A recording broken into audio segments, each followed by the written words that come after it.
দেশের স্বার্থ এবং বাংলার স্বার্থে রাজ্যগুলোর স্বার্থে আজকে এসছি, একা অপোজিশনের কেউ আসেনি।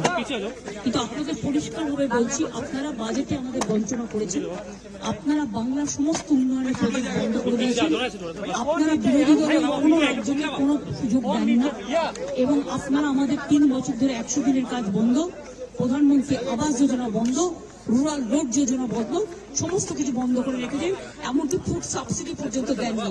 আমরা 1,71,000 কোটি টাকা পাই লাস্ট ইয়ার পর্যন্ত, এই বাজেটেও কিছু নেই, শুধু জিরো। এইটুকু বলার সাথে সাথে আমরা মাইকটা স্টপ করে দিয়েছি। আমি বললাম, why stop me? I am only attending. You should be happy for that.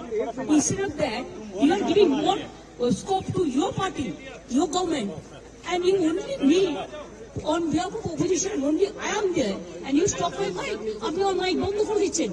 আপনাদের এই বঞ্চনা আমি মানি না, তাই মনে রাখবেন আমি চললাম। दीदी ये बंगाल का दीदी इंसल्ट है, ये दीदी ये आपका इंसल्ट नहीं है, 100 रीजनल पार्टी का इंसल्ट है दीदी।